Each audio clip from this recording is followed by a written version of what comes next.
Welcome to Meet the Author, where you can join in on insightful conversations with best-selling and award-winning indie published authors. Your hosts today are Rob and Joan, who themselves are indie published authors, book publicists, and paranormal investigators with Tampa Bay Spirits, based in Tampa Bay, Florida. Thanks for dropping by. And now, on with the show. Hi, I'm Rob. And I'm Joan. And I'm so glad that you're here, whether you're watching us here live tonight, every Wednesday at 7 o'clock on Facebook and various LinkedIn and YouTubes, or if you're listening to us on the podcast, or if you're listening to us on, WDJY FM 99.1 in Atlanta. On Thursday nights at 9 o'clock. We're Right. really glad you decided to join our audience. If we didn't have you, we wouldn't have a show. That's right. And our audience is the best. I know I've said it before, but we have some of the most intelligent, funny, caring people in our audience that I've ever heard of. We're really blessed. And we have a bunch of people already. Bill Nelson here. Hey, Bill. Checking in. Hi, How's Bill. Texas these days? Cold, probably cold like Florida. Cold and rainy and windy. Chris Chrisman. Hey, Chris, how you doing? Hi, Chris. Says, good evening, Rob and Joan. Hello, George. Hi, Paul. You have to say hi to Hannah, too. Our granddaughter is a marketing expert, and she has her own company, and she's going to be talking to us about marketing. All right, she'll be here shortly. And Chris Chrisman says, hello to all of us again. Joe Conchel said, good evening, Rob and Joan. Happy holidays to all. Same to you. Hi, Joe. And also, guess what? On our next Haunted Tales. Haunted Campfire Tales. We got to change the name of that. Or I need to learn the name. Give it a Of our one-word name. podcast. Just Haunted. Anyway, Joe, you asked about Christmas spirits, and I researched it, and guess what? There are spirits just associated with Christmas, and so we'll be able to talk about that next Thursday. a week from Thursday. 7:30, yeah. right here. Nature and Christmas Spirits. Chris Christmas said, you guys are everywhere. Well, so are you. You're coming in on Facebook and on YouTube or whatever. Yeah. Michael Jacuba says, okay, George, I found it. Hiya. Hi, George. Hi, Michael. Hi, Michael. Glad you're here. Chris Christmas says, hi, Hannah. You'll get to meet her in a minute. And he said, you need cue cards, Joan. I know. I wish I could afford somebody to just stand here and hold up cue cards for me, but all right. Joe says, oh, cool. Looking forward to it. Yeah, it's found out so much interesting stuff about that, Joe. So I'm glad you asked about it. Joy York says, hi, all. Hi, Joy. Paul Rushworth Brown says, hi Hey. from Sydney. Hi, Paul. Was thinking about From you today. down under. How are you, Paul? Yep. You're celebrating in the heat, and we're up here in the cold. It's winter there. No, it isn't. It's summer there. First day of winter summer. here. Oh, boy. Excuse me. Hey, we're eating into our time. All right. Let's roll on here. Episode Rewind this coming Saturday is Regina Noel Downing. That's 5:30 p.m. Eastern time. Meet the Author live next week is going to be Pamela Nichols. That's 7 o'clock right here. It's a live show. Haunted Campfire Tales podcast will be next Thursday. Nature and Christmas Spirits, like we were talking about. That's at 7:30 p.m. That's on the 28th Eastern time. after 28th. after Christmas. Right. And then tomorrow night, we'd appreciate it if you could all tune in to www.wdjyfm.com and listen at 9 o'clock Eastern time here in the U.S. To our show. It's I think it's our third show, but they're going to be watching the analytics on that. And the more people we have watch, the more interest the sponsors will have in continuing to sponsor the show. Irish author Angela Byrne is going to be on that show. It's a good show too. So if you can tune in and support that, that'd be awesome. It's raining in Sydney, it looks like. As Paul says. Yeah. And that we could use our phone as a cue card. There you go. And look at Marjorie Deering. Hi, Hey, Marjorie. Glad you're here. A minute late. That's okay. Well, All right. let's We actually have to be on time now that we're on FM radio. So let's bring our folks in here. First, we'll bring in Hannah. Hi, Hannah. Welcome. Hi. And this is our granddaughter. George. Hi, George. Hi, George. Merry Christmas. Yeah. And here's Paul. Hi, Paul. Hi, everybody. Okay. How are y'all doing? What a crew we have here. Oh, look at who's here. Becca and Lonnie, Becca. Lonnie and Becca. Becca's my other daughter. That's right. My adopted daughter. Yeah. Tomorrow's the first day of winter here. Becca says hello. Yes. Okay. Yeah. Yeah, it is okay. Yeah. All right. So, Hannah. Yes. Why don't you tell people what you do, what your company is about, and, that sort of stuff. Okay. Yeah. So first of all, thank you for having me on your podcast. You're welcome. So my company is the Grow Getters Marketing. So we're a digital marketing agency. And I know that term is very broad. But what we do is we focus on using social media to build communities for people, for business owners specifically. Sorry, did you say something? No. Okay. I think there's some feedback. Okay, there's some feedback. So we use social media to build online communities and kind of help businesses build trust and build credibility with their consumers. And then that in turn eventually helps them generate revenue for their businesses as well. And would that be something that authors could benefit from? Absolutely. Absolutely. Any kind of business, any kind of organization, public figure can use social media to build communities. Okay. And explain what you mean by building communities. You mean like a network of people that... Yeah. So building like an audience, building a following of people who are interested in what you have to say. Exactly. And you want to explain to people a little bit about what algorithms are and how important they are in digital marketing today? Yeah, definitely. So, obviously with the platforms, there are different algorithms that are honestly consistently changing. So like, for example, Facebook is always changing their algorithms. They're always changing the structure of the platform. So it's important to always be educated on things that are changing within the app and all of that. So like one thing that you can kind of keep in mind with Facebook is, optimal posting times. So ideally, if you post between 8 a.m. and 1 p.m., those are like the most optimal times of the day. So that's kind of one way that you can stay ahead of the algorithm. Another way that you can stay ahead of the algorithm with any platform is hashtags. I think a lot of people, they forget to use hashtags. They don't understand the importance of them, but that's how people find you organically on social media. And that's how you can grow your following organically, is with using the right hashtags. Okay. What does organically mean? I mean, are they going to just... I know I don't go in and go hashtag such and such to find somebody. Yeah. How does that work?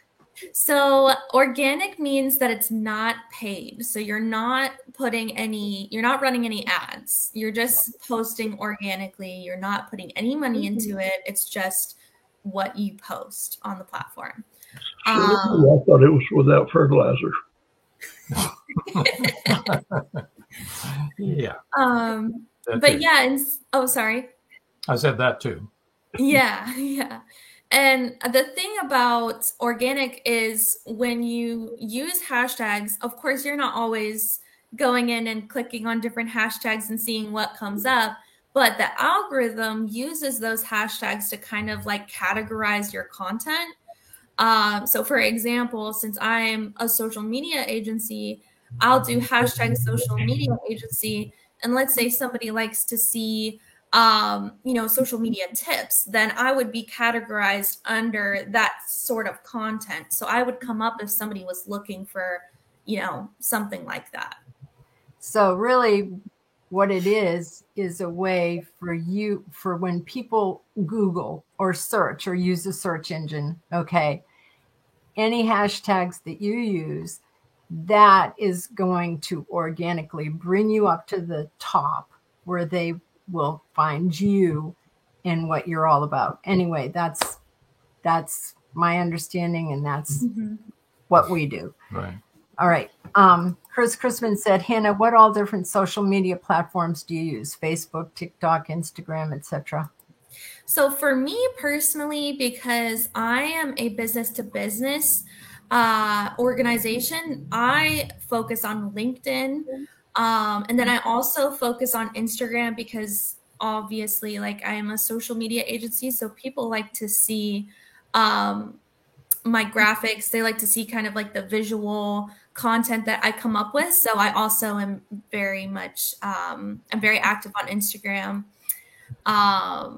But I would say for maybe authors specifically, platforms that you might want to focus on would be Instagram, Facebook, and TikTok are kind of like the most commonly used. But it all depends really on your target audience and who it is that you're speaking to, who you're trying to reach. Believe it or not, Hannah, LinkedIn is a big one for authors. I'm sure LinkedIn as well. Mm-hmm. And Joe Conjal says, hi, Hannah, is there any one social media site that's better than another for marketing? Is there any one platform that's better than the other? I think based on my experience, Facebook is still the number one used. Hannah, as a writer and an author, if I come to you and say, I want you to help me build my business, what services specifically do you offer? So I actually offer a pretty wide variety of services. While my focus is social media, I have a really strong background in digital marketing. So I kind of come up with a strategy for each client based on their needs and their objectives and who they're trying to reach. So I offer website design, I offer email marketing, I offer paid advertising. If somebody does want to run those paid ads, I can do that. And also local SEO. So helping you reach people through Google and search engines. I do that as well. That's important. The SEOs are really important. And you have different packages, so you can tailor it to the person's needs and budgets. Exactly. So Lonnie and Becca are wondering, how about Twitter? So Twitter, I honestly have, in my entire career, I have really only used it for one business, and that was a bigger brand. They already had a large following. They already had it well established. So they had people who were interested in interacting with their content. I do think it's, I think that it's better to focus on the platforms that already have a larger, broader audience on them. Like, that's why Facebook and Instagram are usually the go-to for social media marketers, because that's where everybody is. So if you're going to have the chance of reaching a larger audience, why don't you use those platforms? I understand right now TikTok is really hot. Yeah, I honestly don't even use it. I know you don't, but we don't either. We don't either, but I understand that it's, there's a lot of traction on there. It is. It's definitely, I mean, so many people are on it. I actually heard something about it being the second search engine after Google is TikTok. So that says something. But the main thing is to have a lot of hashtags. Yeah. As many as you can that can describe what you're trying to attract the people that you want to sell your product. Definitely.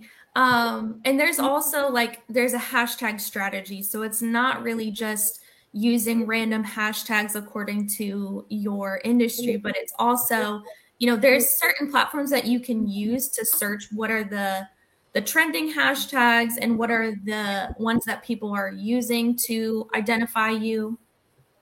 So I use a few, like one is there's a website called All Hashtag, and you can search based on your industry. I usually do, search one term and then it'll come up with a bunch of hashtags that is recommended for you to use. So you can just copy and paste those in there. Yeah, pretty much. But you want to make sure that it's relevant.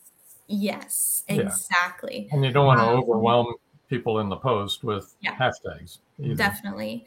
And also for like this is not as much for authors, but more so for business owners. If you're trying to, drive traffic locally, doing like local hashtags. So geographical ones like hashtag Tampa, Florida, hashtag Lutz, Florida, whatever area you're in, adding that location in there helps too. Now, one thing I have noticed that a lot of indie authors do, they'll make a post, but they won't put a link in that'll directly connect them to their product, to their book. They need to do that. There's no point in that. They need Don't to even do that. bother, Don't put the post unless people are going to be able to reach you. Put a link in there to sell your book. I mean, if you have your book on Amazon, advertise the book and put the link in there. Where can they go to get it? Absolutely. Because they're not going to go looking for it. Right. They're going to be one click, and if it's not there, they're gone. Yeah. I guarantee that. Joe Conchel says, I noticed that I'll get a lot more hits in a Facebook listing if I use a lot of hashtags. If I use only a few, I don't see as much traffic. Yeah. Yeah. I did also that on LinkedIn too. Mm-hmm. And for Amazon, I know that their algorithms are changing constantly. It's really hard to keep up with what they are doing. Joy York says, you are absolutely correct. Make it easy. Yeah. Yeah, definitely. And Joe Conjel says, I add my link to everything. Yeah, well, that just makes sense. Yeah. So one thing about the links is I will say certain platforms like Facebook, for example, if you post a link, they will minimize your reach. So sometimes if you put a link in your post and you're directing somebody outside of the platform, Facebook doesn't like that. They want people to stay on the platform. So that is something. What's the solution there? I mean, they've got to be able to get to your product. So just a call to action. So like call to action, link in bio. So usually you can have the link to your product or your website or, wherever you're trying to drive traffic in your bio, and people can go there and access it. Okay, that's interesting. So they actually do that. They minimize your reach. Wow. Yeah. How rude. Yeah. Well, aren't you important to have on the show? I know. I may be changing the way I'm doing things. Thank you, Hannah. Of course. Oh my gosh. So Michael says a lot of Central and South America are using WhatsApp. Are you looking to expand that way? That is such an interesting question. So I have a lot of people ask me about WhatsApp. I've only ever used it for communication, and I've heard that it's a very great way to connect with people who are international. I'm definitely always looking to expand my wheelhouse and learn new things. So I'm interested to see kind of what features WhatsApp continues to add. So yeah, I'll definitely just have to make sure I'm following the trends with that one. So anyway, Genevieve, our dear friend, says hello and says she misses us. We miss you too. My goodness. We will have to chat later, not on the show. We're coming to Pennsylvania in June. And Joe Conjel said, that's how Instagram is set up. I have to direct folks to my bio to click the link to my books. Well, there you go. Yep. Okay. That's really good. Let me put up where people can reach you, Hannah. Because we're going to have to take our first break here shortly. So there she is. Lost it. Okay. On Instagram. You can connect with Hannah on Instagram at Grow Getters Marketing. That's GrowGetters Marketing. I spell that for the folks that are just listening. at Grow Getters Marketing. And then her email is pretty much the same thing, the Grow Getters LLC at gmail.com. And also, we'll have all her information up on our Indie Book Source so that you can reach her. Right. And she can let you know about her different packages and stuff if anyone's interested. Right. Okay. And Chris Christmas says, thanks, Joe Conjol author. I didn't know that. All right. Any other gems of wisdom before we cut for our first break? I would say just make sure that you know who you're talking to, know your audience, and make sure to be authentic, because people, they can see right through the fake stuff. That's for sure, that's right? really 100% accurate. It really is. That's why this people like this show, because everybody on here is authentic. Yeah. All our authors are. Nobody's trying to be something they're not. We don't polish it up. No, that's for sure. That's for sure. Okay, we're going to cut for a break here. Here, a little word from our sponsors, and we'll be back. Don't go away, folks. We'll come right back, and we'll talk with George Dismukes. The clock is ticking. Can Gracie uncover the truth? Philip Pliant is the wealthy opportunist plastics dealer and CEO of Pliant Industries.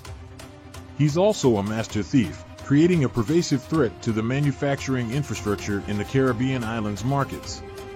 With the cartel as his stealth client, the naive city leaders have been seduced, enabling the production of more than three-dimensional building materials. The expected profits are monstrous. Is the art group, now led by Gracie and the family heirs, strong enough to win against this predator? Can JJ's cats act on the root cause analysis in time? Will Gracie be able to squash Pliant and the cartels? Gracie never considered their lives would hang in the balance. The clock is ticking. 5, 4, 3.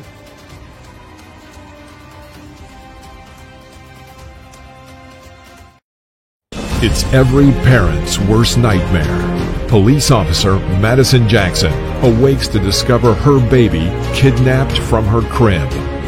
Was it revenge for someone she arrested, or something far more sinister? Madison's estranged husband is incarcerated in Supermax.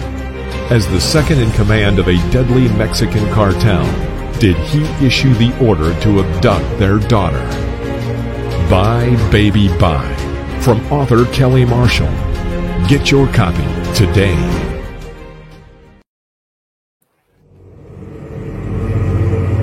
Many secrets are hidden within the darkness of the jungle. Now comes part 4 in the Jaguar series by retired Hollywood scriptwriter George Dismukes. In this saga, Brandon, Andrea, and Naja, the Black Jaguar, go deep into the Mato Grosso jungle on a mission to rescue 2 kidnapped children. During their journey, they encounter many dangers, including Yanomami Indians, bent on revenge for the murder of one of their warriors. Return of the Jaguar is book 4 in the Jaguar series, starting with 2 faces of the Jaguar, The Lost City, and the Jaguar's Quest. All 4 are available on Amazon, Barnes & Noble, and other bookseller websites worldwide. Return of the Jaguar is a must-read.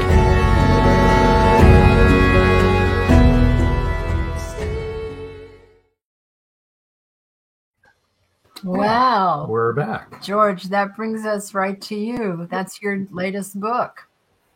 Yep, that's number 4 in the series. Unfortunately, it's going to be the last one for a while because I got to turn my attention to another project, which is, Siren Song, the movie. As you know, we were on a good track and hit a bump in the road. Now we've got to regroup, and especially with this thing that happened in Hollywood, because all of the rates have changed for the actors. So I got to completely rebuild the budget, which is about a 30-day job. Oh, I didn't think of that, but yeah, all the prices went up. And then redo the pro forma. We'll get there because we now have somebody that's very genuinely interested and has the power to do something about it. So I'm very positive about us getting this thing done. Meanwhile, Return of the Jaguar is is number 4 in a series that it involves Brandon Shaw, Andrea Granger, and Naja the Black Jaguar. First one takes place in Honduras, and part of this one takes place in Honduras too. They live on the North Coast, and the series really started off well. It wasn't intended as a series, but what happens with authors and their books is this. You create characters, okay? And then your characters come to life, come off of the pages and tell you to get off your rump and write the next book. You don't have any choice. See, that's kind of what happens. With this book, I'm proud to say that I recruited the help of Paul Hollis, who is starting his publishing company. And I got to tell you, people, right now, okay, and Paul didn't know I'm going to say this, but this guy comes from the heart. And he works like I don't know what to get your book published and get it done right. So there's a plug for you, Paul. Thank you. Anyway, in book 4, they're not in Honduras most of the time. They have to go into the Mato Grosso jungle of Brazil, trying to rescue a politician's children that have been kidnapped for political purposes. And in fact, if you like, I can read one page from the book. Which that'd be great. Let's do that. Let me set the scene for this. They're deep in the jungle, exhausted. They've had their first night to sling hammocks and try to get some rest. And this is how they wake up. See if I can see this. Sometime in pre-dawn, the tree frogs became silent, but it had been a long night. Excuse me.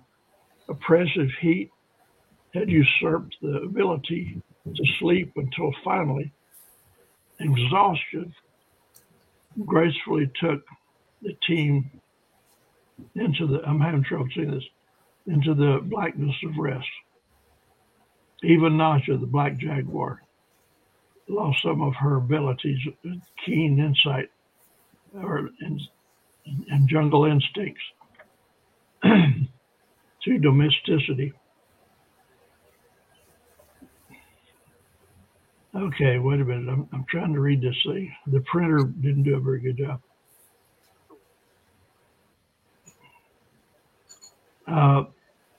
And allowed her to fall deeply into slumber.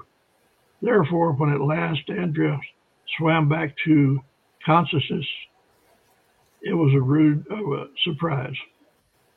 Oh my God, she said it as she eyes focused. I'm sorry, this print is, I'm probably going to have to put it away. Okay. That's okay. No problem. It sounds good, though. It does. Well, I've read the first good portion of it, actually. Yep, we have. We know it's good. Well, here, let me. This part here is a little bit better. Okay. Somewhere in the distance, Brendan heard Andrea's voice. It was soft, but something in it made him abandon his Laurelwood dream and swim up to the surface of consciousness. When he opened his eyes, it was not Andrea that he saw, but instead the stern face of a dark-skinned, tattooed man with black eyes and the bamboo skewer through his nose. Staring at him from the, oh, this is terrible. I don't read like this. It's just staring at him from 3 feet away. Poking into the mosquito netting was the point of a spear, inches from Brandon's throat. Now that Brandon was awakened, the man said something to him, but it was in a language that Brandon did not understand. I don't understand. Does anybody know what this guy's talking about? He says he's going to kill us, Andrea said softly. Oh, that is not a good way to start the day. Or a conversation, Brenda said. That is not a good way to start the day. Started to feel around for his pistol. As Brandon's head cleared, he realized there were at least 10 other, or 24 more Indians scattered around throughout the camp. They were barely 5 feet tall, nude from the waist up. They were tattooed and had bamboo tubes or skewers through the noses and on the chin. I'm going to jump down here. Their printing is really bad. Anyway, it goes on to say, looking deadly serious, there was no doubt he would kill immediately if given an order.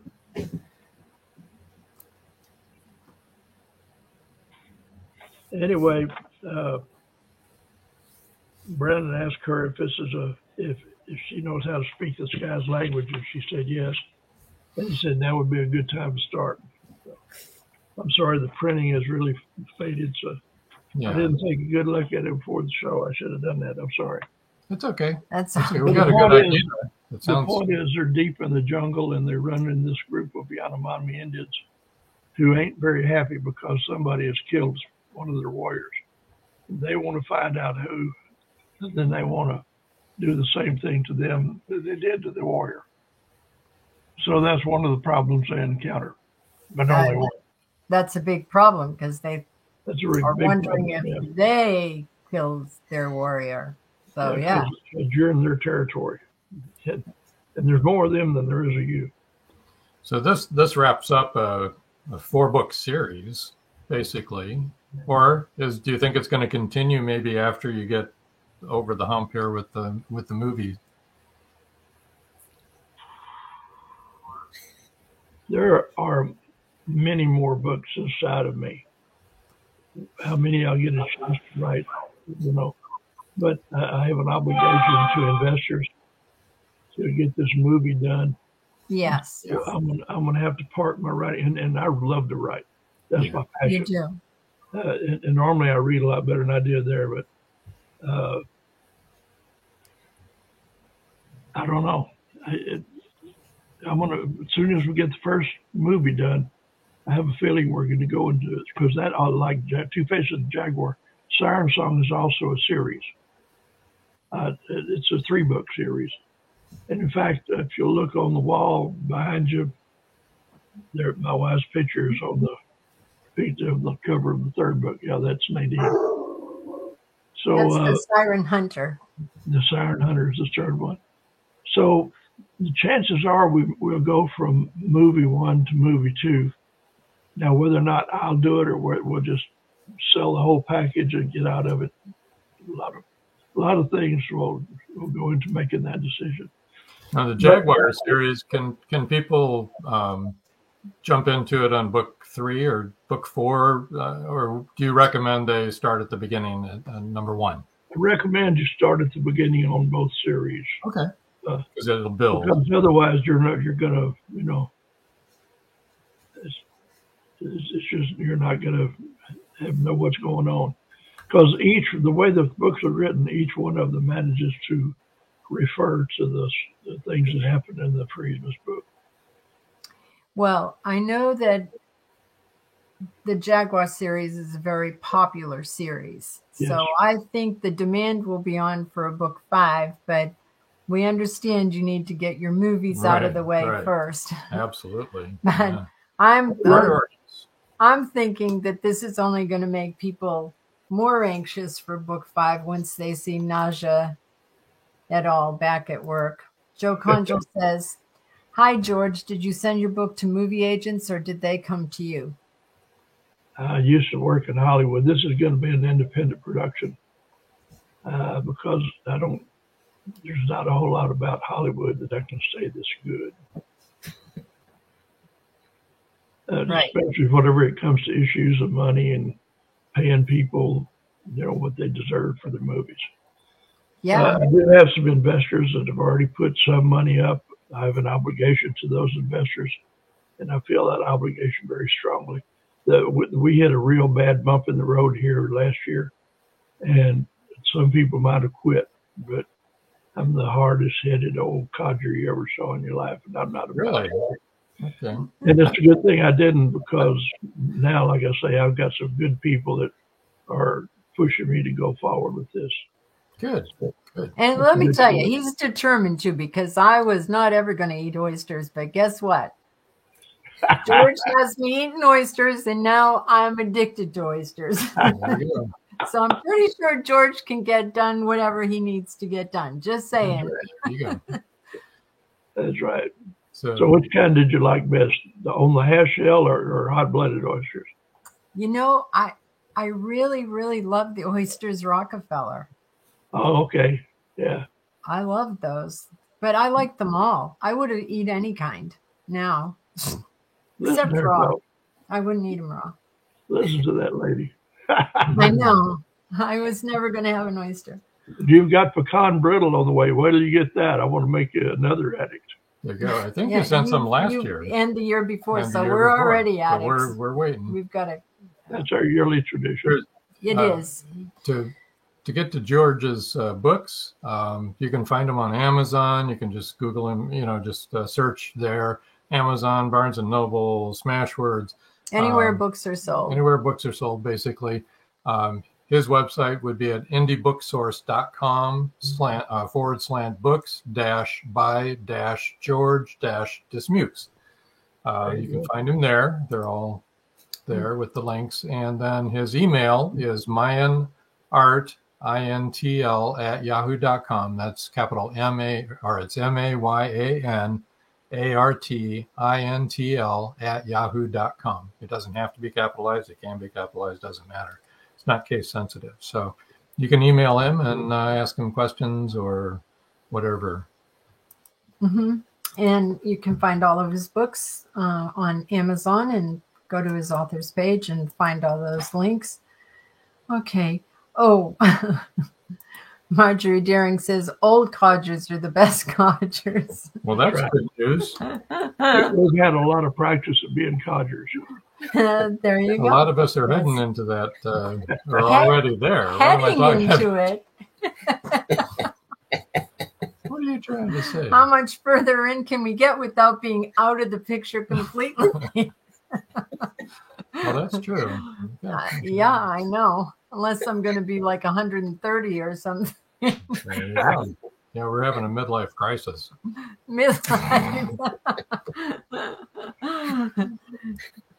Michael says it may be advantageous to use hashtag George Dismukes. There you go. There you go. Thank you. Appreciate it, Michael. By the way, Michael is the voice that you've heard on the commercial a while ago. Oh, good job, Michael. He did a great job. Mm-hmm. If I do write a book 5, I'll definitely want him to voice a commercial for it too. There you go. Paul Rushworth Brown said, "Love you, Rob and Jim." We love you too, Paul. Yeah. Oh my goodness. Okay. Any other words of wisdom there, George, before we cut for our last break here? Words of wisdom. Write from the heart. Do not try to write about anything that you don't know about, because if you do, you're going to wade off into deep water. But always write from the heart. And I will tell you this, no matter what you write, your characters are going to come to life at some point and become a part of your life.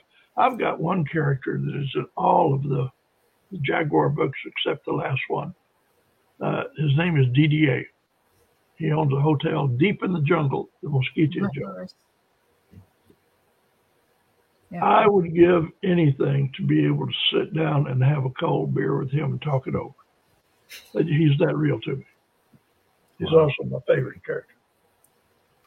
Everybody says, "Well, why didn't Brandon your favorite character?" Well, because DDA is. Yeah, there you go. That's that simple. It's so funny, isn't it? Because we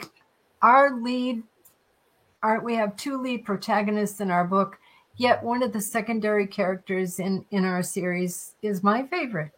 Yeah. And you would think it would be our protagonist, but I really, really like one of our secondary characters a lot. And do your characters come off of the page? Oh my yeah. Gosh. Yep. They woke me up one of ours, in our new book. He was he's an Well, antagonist. mine keeps getting in my icebox to get my beer. No, there's no call. That's uncalled for. I wouldn't. Yeah, ours just they take over, man. It's like you're not in charge of your book anymore. They're like, we're going this way, and we're like, well, we want. They will tell you where to go. If you're having trouble trying to figure out the plot, and you hit a wall, your character will tell you where to go. Just listen to them. Chris Christman says side characters are sometimes better. Yeah, LOL. I do. I like her whole personality and everything. Rachel, that's who I like. Well, speaking of beer, I think it's time for a word from our sponsors. We don't have any beer companies, but we'll go with the next. It's a 4-letter word. It begins with B, and it's called book. So here we go. Don't go away. We'll be right back. Come back, and we're going to talking talk with Paul Hollis. An unforgettable mystery thriller that will transport you back to 17th century England. Introducing Dream of Courage, facing fear head-on, your passport to 17th century mystery, mayhem, and murder.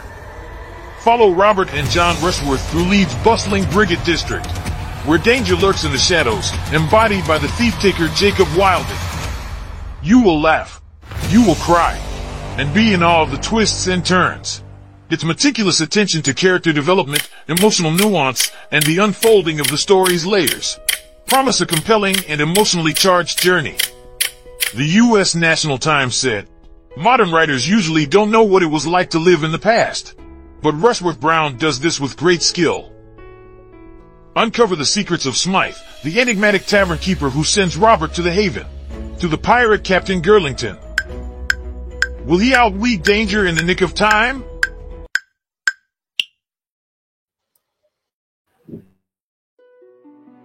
Paradise, My Prison. Charlie Flint awakens from a deep sleep and finds himself alone on a tropical beach surrounded by a palm tree jungle and exotic animals. He cannot remember who he is or anything about his life. First, he must find food and build shelter and protect himself from hidden dangers. As his memory gradually returns, it reveals what a very flawed person he is. A man who made too many mistakes, made too many enemies. The implications of the truth are staggering. How did Charlie get there? And will he save himself? Paradise, My Prison is the riveting new suspense thriller from retired Hollywood scriptwriter George Dismukes. Paradise, My Prison by George Dismukes is available in jacketed hardcover, softcover, and all ebook formats worldwide. It's 1919, and Eric Laska returns from the war in Europe. 2 new enemies await him in the small coal mining town he calls home. One is a threat to his relationship with Rebecca, the love of his life. The other, a bloodthirsty beast, is stalking the mining town residents. The townspeople suspect Eric of one of the killings. An old man and Rebecca's 11-year-old sister have seen the beast, but only Eric believes their story. To protect the town and clear his name, he's forced to prove the werewolf exists. Available on Amazon. The Horror Within by Marjorie Swift Doring. And we're back. We are. We have a couple of comments. Becca said, I cried when one of my characters died. I cried when that character died too, by the way, Becca. I didn't know that would happen until I wrote it. And Paul Rushworth Brown said, that's uncivilized, write him out. Talking about your guy waking you up the other night. No, I think he was talking about the beer out of the freezer. Oh, yeah, that's true. That's probably what he was talking about. Okay, Paul, hey, how Paul. are you? How has It's publishing been? Are we having fun yet? Yeah, actually we are.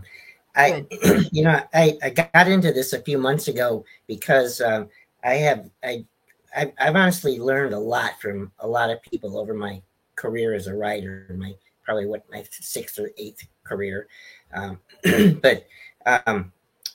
What I wanted to do is actually take people's books, get them to write them, which is in the end, believe it or not, the easy part of the rest of their life, because then the trouble starts, because then it's getting the right cover you want, and then it's getting it edited right the right way and properly, and editors, I know a lot of people edit themselves, which is a good thing to start with, but believe me, if and I've learned this the hard way as well, if you have an outsider basically edit your book for you, it takes it to the next level, right? So then you've become a better writer without any work on your part, right? Basically, because your work is there, and then all they do is they find the inconsistencies maybe in the other than the spelling errors and the grammar and all that, but you find inconsistencies, and it depends on how much you want edited, right? Because you don't want your voice destroyed, right? Because you're telling the story, and that's your voice, right? And so it's very easy as an editor to do that, right? So I've actually instructed all my editors to don't touch anything that has to do with the voice, and that's not just dialogue, because and dialogue is one thing, because you don't, even if it's misspelled in the dialogue, that may be what the author wants, and you have to ask them about that, so but it's slang and all those kinds of things, that all fits into the characterization of the characters themselves. So, right. so don't change that at all. That's my belief.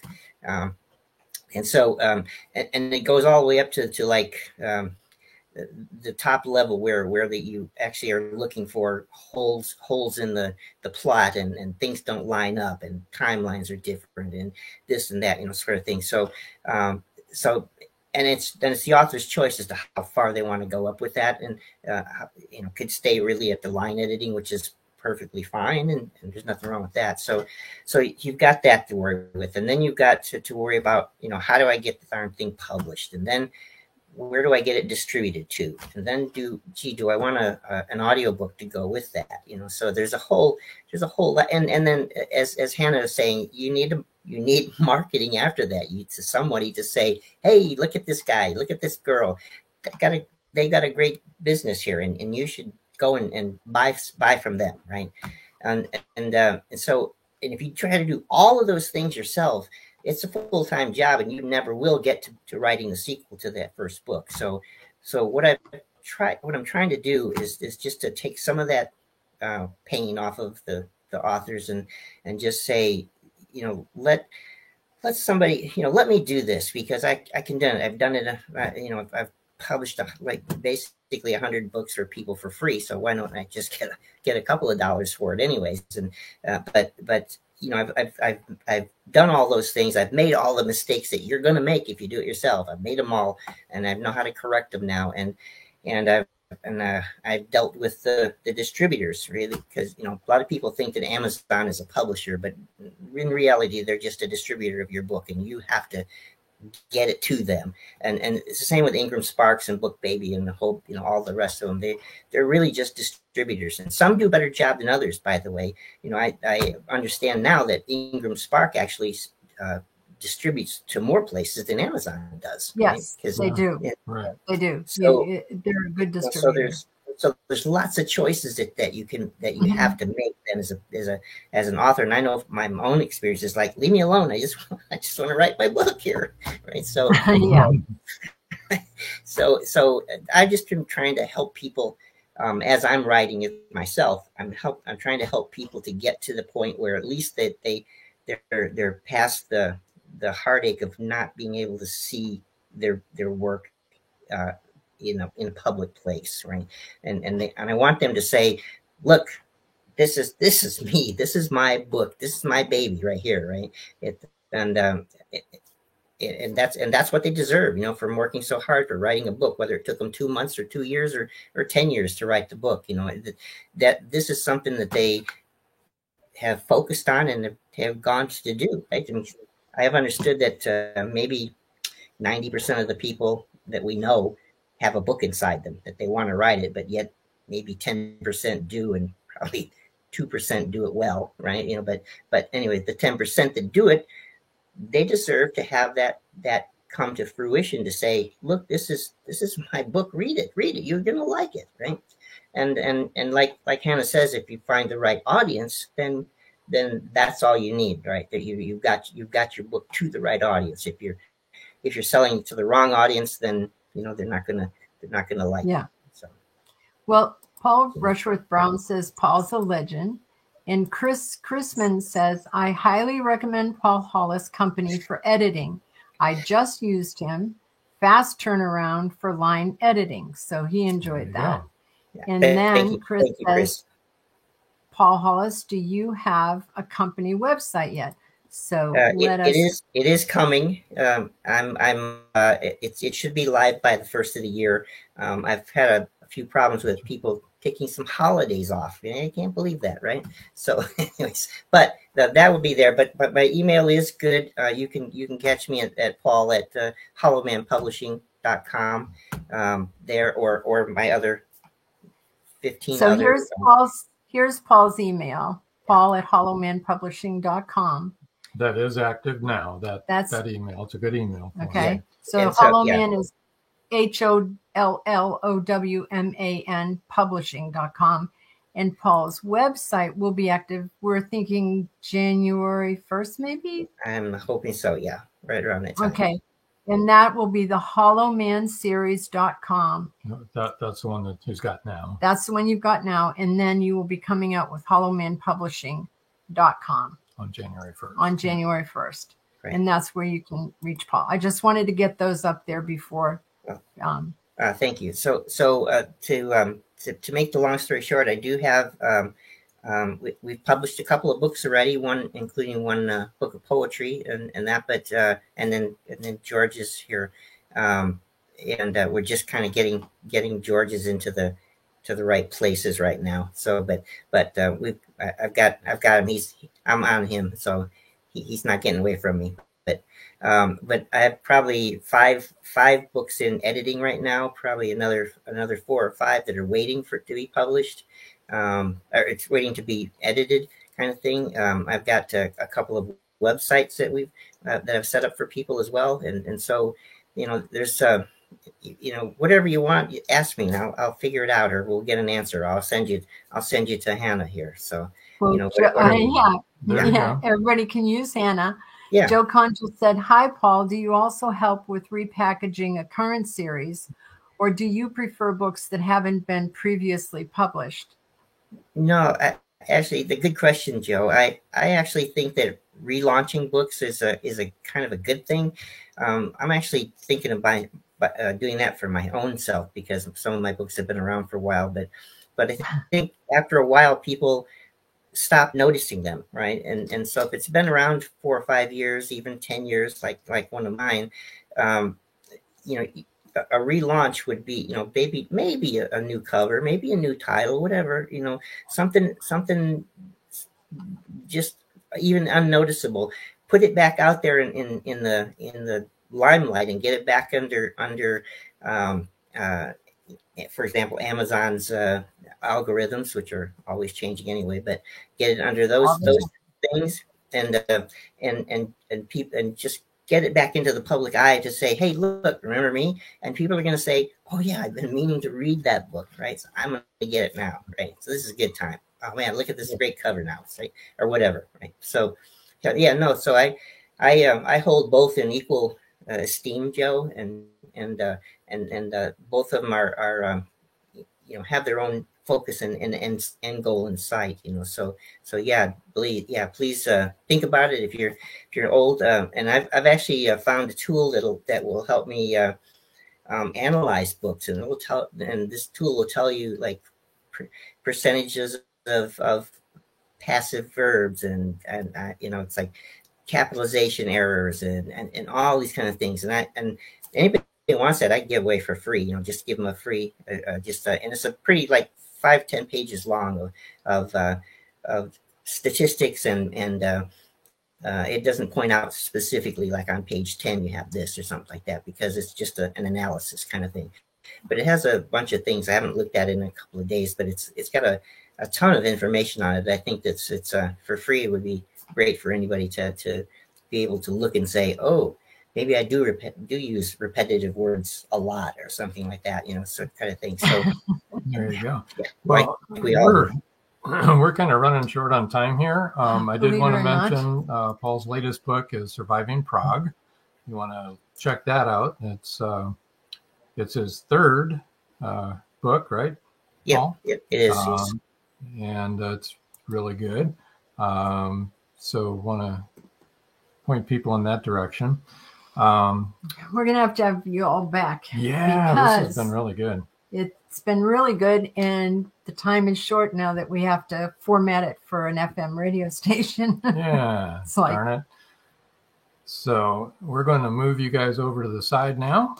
Paul, I thank you. George, thank you. And Hannah, thank you very much. Thank you. Appreciate you all being here and sharing with us. And move you over to the side. Whoop, just like that.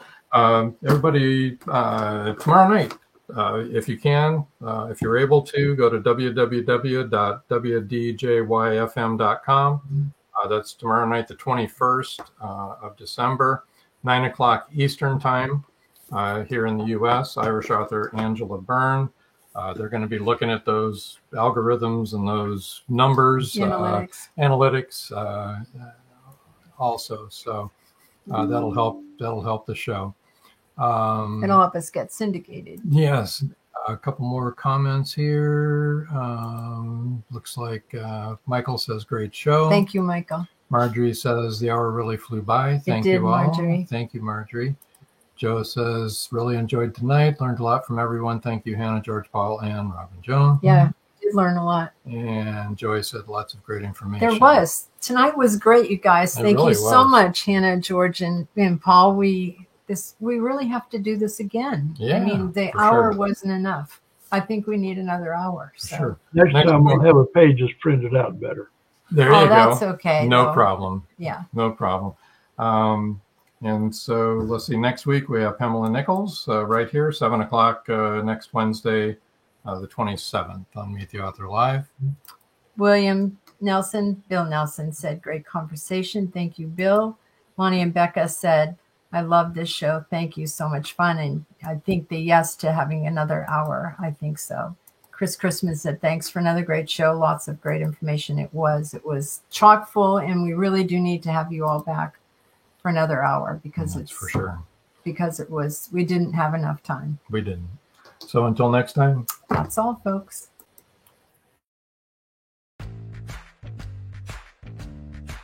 Live every Wednesday, your Voice of Indie hosts Beam Weeks and Stephen Gees welcome authors, musicians, publishing industry pros, artists, and assorted creative guests for an exciting interactive hour.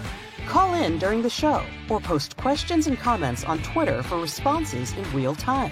Meet your favorite indie creators, learn inside tips, network, and promote your work. The link for each week's show is pinned on Twitter atop @VoiceOfIndie. And you can receive the link every Wednesday morning in your inbox by subscribing to our newsletter at freshinkgroup.com. Check out Voice of Indie every Wednesday on Blog Talk Radio and catch hundreds of episodes archived everywhere from our websites to our YouTube channel and Spotify. Thank you for joining us here on Meet the Author. Make sure you stay up to date with our show by clicking like, follow, and share. And you can find us on Spotify, iTunes, and more. See you next time on WLFE-DV.com.